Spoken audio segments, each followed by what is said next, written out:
I am growing increasingly tired of how communism and socialism and its related ideals are conflated with the authoritarian rule of Stalin.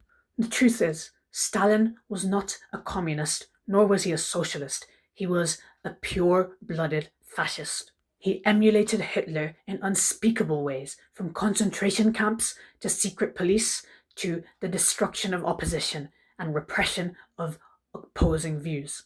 He was not the natural successor in the Soviet Republic. Trotsky was the natural successor to Lenin. Lenin never wanted an authoritarian dictatorship. The rule of Stalin completely undermined the principle of rule by the proletariat. Stalin repealed all the changes that had come into place and restored the society of old, one ruling elite and an oppressed proletariat, a repressed proletariat with no voice. This was not a new system at all. It was the same as it had been before. However, this also doesn't mean that Lenin was infallible. Lenin's model of vanguardism is outdated and ineffective today. It was necessary at the time to overthrow the oppression of the Tsarist rule, but now that is not a model that can be replicated, even though revolution is becoming an increasing necessity. But this has to be a revolution of ideas, a revolution of thinking, not a brutal revolution of death and destruction. To discover the true meaning of these ideas of communism and socialism, however you might feel towards them due to the biases that have been infused within you, you have to look not to the radical Bolshevism and revolutionaries of the Russian era. You have to look at the intellectuals like Karl Marx. Marx was proven to be correct in so many ways. Even today, we still have a divided society, a society of a bourgeoisie and a proletariat. The bourgeoisie of today includes billionaire bosses, transnational corporations, and establishment politicians. Meanwhile, the proletariat of today still has repressed wages and suppressed identity, a lack of representation, and a lack of social standing. The elite classes of today have still exploited labor value, just as Marx predicted.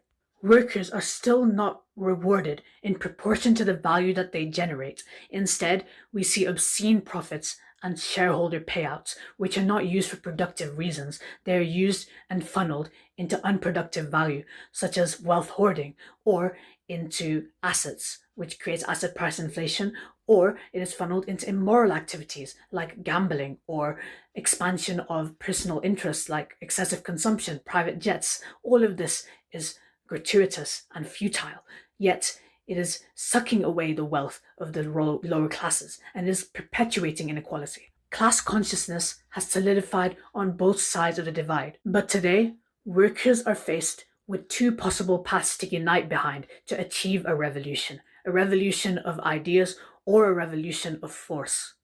One path is radical right nationalism. That is the path that Farage and Reform UK offer. It is clear that taking this path will overthrow the existing bourgeoisie for something even worse. Meanwhile, the other path is progressive radicalism. These are radical ideas for the future that say we do not have to leave behind the lower classes. We do not have to maintain these entrenched systems. We do not have to maintain continuity because continuity is what inhibits progress. It is what thwarts progress. It says that it is possible to usurp the established order. It says that things do not have to be the way that they are. It says that neoliberalism cannot continue to oppress the majority and create a society for the few, not the many.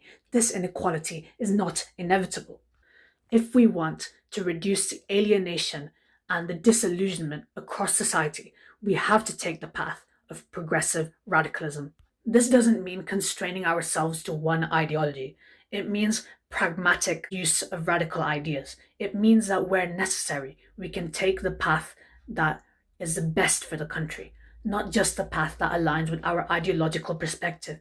Constraining oneself within ideological boundaries of communism, capitalism, or socialism is counterproductive to progress. This is what has restricted the advancement of our countries for generations. People have been caged within the confines of these ideas for far too long.